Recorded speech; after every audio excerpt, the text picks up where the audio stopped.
Tem um acontecimento político importante nas últimas horas. Na verdade, ele está se desenrolando ainda à medida em que a gente aqui progride na nossa edição.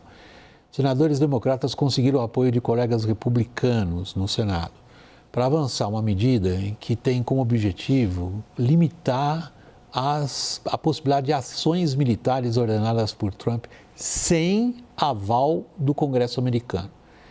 É um sintoma claro de descontentamento de parte da própria base republicana com o que seria, no entendimento dessa base republicana, um desvio do que Trump sempre definiu como America First na campanha eleitoral.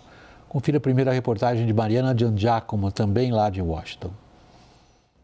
5 senadores republicanos se juntaram à bancada democrata do Senado para avançar com uma medida que visa impedir Trump de realizar novas ações militares contra a Venezuela sem autorização do Congresso. Além da votação final no Senado, o texto precisa passar pela Câmara e um veto de Trump pode ser derrubado com o apoio de 2/3 das duas casas do Congresso, o que demandaria uma ampla coalizão bipartidária. Nas redes sociais, Trump disse que os senadores que apoiaram o texto democrata jamais deveriam ser eleitos novamente e que a resolução prejudica gravemente a autodefesa e a segurança nacional americanas. Democratas haviam tentado avançar textos semelhantes no ano passado, enquanto o governo Trump intensificava ações na região do Caribe, mas republicanos tinham barrado as tentativas anteriores. Depois da votação, Josh Hawley, um dos republicanos que se juntou aos democratas, defendeu a prerrogativa do Congresso americano de impor limites a atuações militares no exterior. I don't see this as a backward-looking thing. I see this as a forward-looking thing. If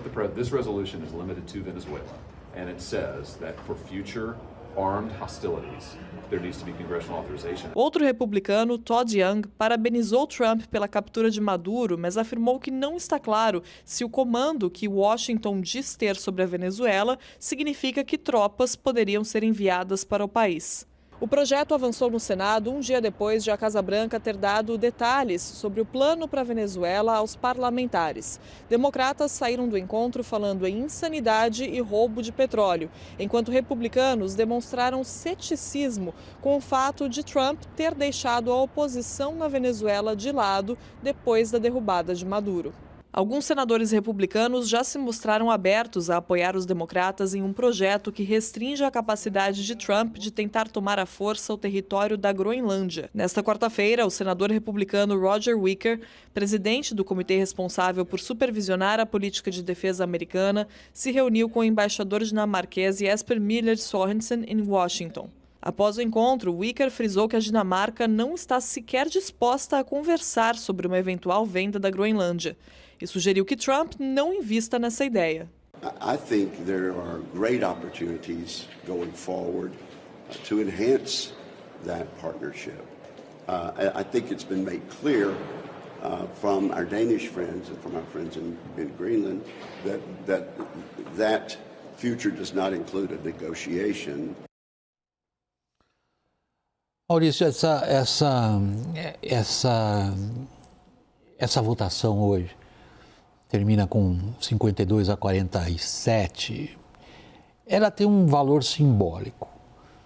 A gente assume, não somos ingênuos, que mesmo que o Senado vá adiante, a Câmara dificilmente aprovaria limitação de poderes do Trump, tal como sugere o debate, e se isso parar em cima da mesa do Trump, ele ainda pode vetar. Mas, mesmo assim, me parece, você me corrija, por favor, você e o Lorival me corrijam, por favor, me parece que é um dos primeiros sinais do Congresso americano reafirmando o que sempre foi muito tradicional na política americana, que é a participação dele em tomadas de decisões de política externa dessa amplitude, como a coerção ou uso de força militar, não importa qual seja o motivo, e dos poderes do presidente. Como é que você vê? Bom, William, eu acho que vou dar um passo atrás aqui, pelo que eu apurei aqui dos senadores, do entorno desses senadores que, entre aspas, aí mudaram de lado, né? O que eu pude perceber é que tem um elemento eleitoral, existe uma sensação, baseada até em números e pesquisas que esses senadores têm acesso nos estados deles, de que essa operação e a maneira com que o Trump conduziu ela não cai bem entre os eleitores independentes. É claro que se mantém ainda a polarização em relação a como os republicanos avaliaram essa operação e como os democratas avaliaram essa operação, mas entre os independentes foi, de alguma maneira, o saldo negativo. Então, todo mundo que eu conversei falou que tem uma questão, e até uma frase que foi repetida por diversas interações que eu tive hoje, William, que é a frase seguinte, que quem vai estar na urna em novembro não é o Trump, somos nós. E aí já começa o movimento eleitoral. O segundo ponto é exatamente isso que você falou, né? A gente tem visto o Congresso americano perder participação, perder protagonismo nas decisões presidenciais, e obviamente que isso acelerou durante o governo Trump, e sendo honesto, foi o primeiro movimento, entre aspas, assim, de democratas e republicanos concordarem com, obviamente, uma agenda ou uma pauta que é contrária aos desejos do presidente Trump. Mas aí eu acho que a conclusão, acho que você na introdução colocou também muito bem, a conclusão que isso, nesse momento, ainda é simbólico, porque do ponto de vista prático, vai para a Câmara, o presidente pode vetar, e como foi mencionado aí, os 2/3 necessários para derrubar um veto, eles estão longe de serem possíveis hoje. Mas a gente já vê aqui o principal movimento de hoje, para mim, foi uma reação eleitoral já, de uma atitude do Trump que não caiu bem, segundo as pesquisas, entre os eleitores independentes. Dorival. Eu estava lendo aqui um post no X do senador Lindsey Graham, que é muito próximo do Trump, e que foi, segundo ele, durante 33 anos, um advogado militar nas Forças Armadas, foi na Força Aérea, foi procurador da Força Aérea, dos tribunais da Força Aérea, e por um curto tempo foi até juiz. E que ele sempre defendeu que o comandante-em-chefe é o presidente. Inclusive, quando o Obama quis atacar a Síria, que ele não acha que tem que ter aprovação do Congresso, e que houve mais de 130 operações militares dos Estados Unidos ordenadas por presidentes que não tiveram aprovação do Congresso.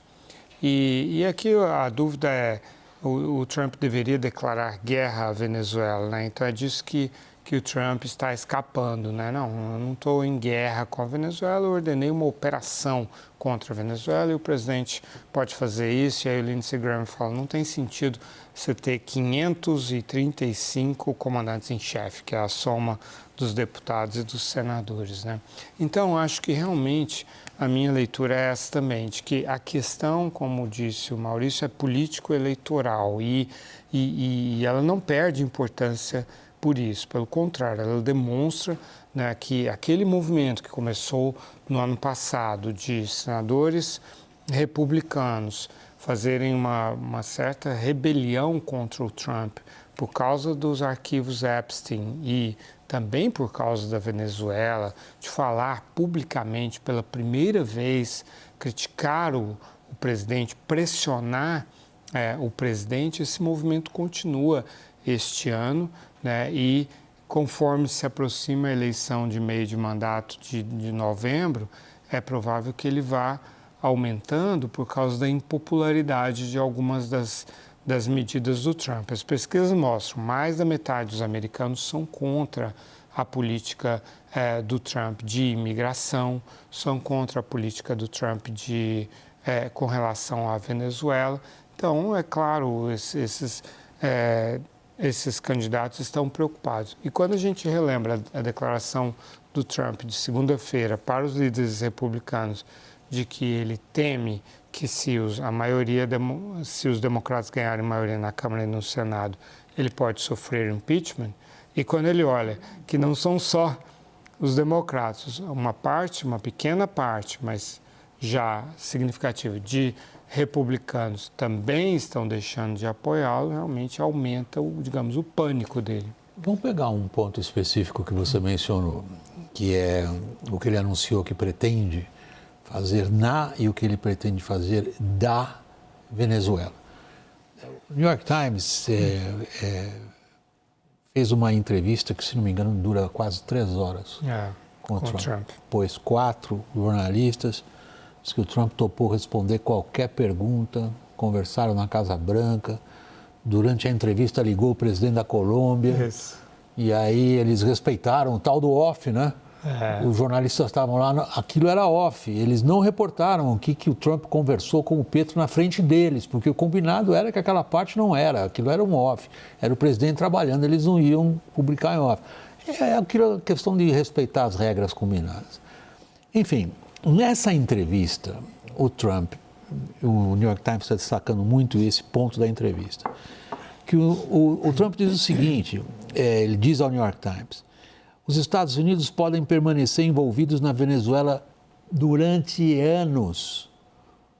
Maurício, aí eu volto ao que você falou na sua primeira intervenção, do descontentamento dos congressistas, particularmente de um ou outro nome, no Senado, mas de boa parte do público independente, com isto que o Trump disse que jamais faria, a forever wars, forever engagement, regime change, nation building, tudo isso que o Trump criticou durante anos na direita americana ou nas posturas de política externa americana, de republicanos e de democratas, e que aí eles o identificam fazendo isso agora?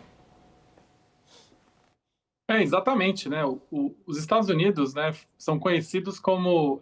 eles têm muita facilidade de derrubar chefes de Estado, mas tem muita dificuldade do período posterior a isso, né? As experiências são muito ruins, né, na média, e o eleitorado americano reconhece isso, a opinião pública reconhece isso, tanto que o Trump, nas duas campanhas dele, as campanhas foram baseadas no fato de não repetir esses erros de entrar num país e permanecer.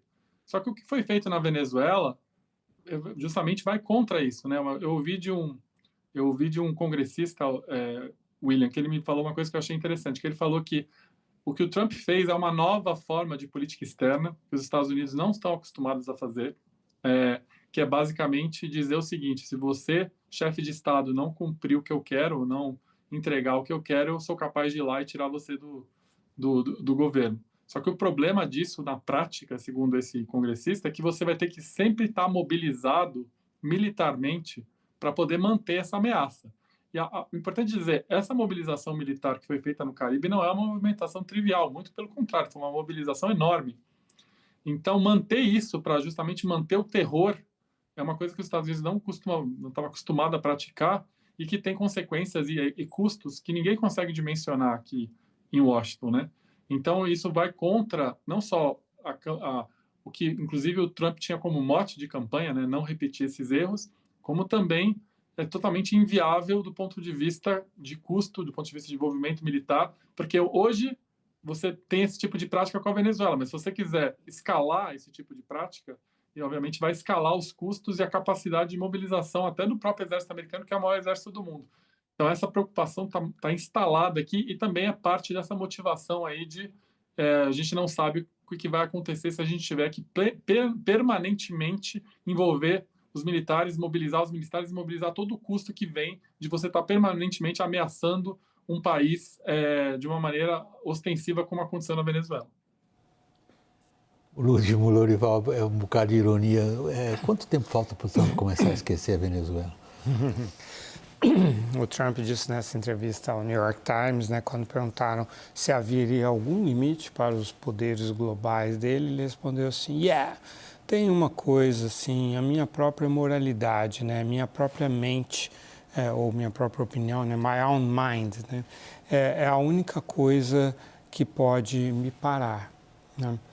E para os americanos que estão acostumados, né, com o domínio da lei internamente, né, com os checks and balances, freios e contrapesos, isso é um pouco assustador, né? Assim, talvez pessoas que cresceram em ditaduras e tal, tenham mais facilidade de aceitar um presidente com um poder imperial como esse e um presidente mercurial ao mesmo tempo, né, que como a sua pergunta sugere, a cada dia acorda com um plano novo para se manter na iniciativa, para dominar o ciclo da notícia. Então, eu acho que, embora tenha tido entusiasmo nas duas vezes em que ele foi eleito, de que ele destravaria né, os obstáculos da prosperidade, do poder do indivíduo, do empreendedorismo, rapidamente acontece essa fadiga, né, do eleitorado de falar, não, peraí, isso aqui é too much for us. Ele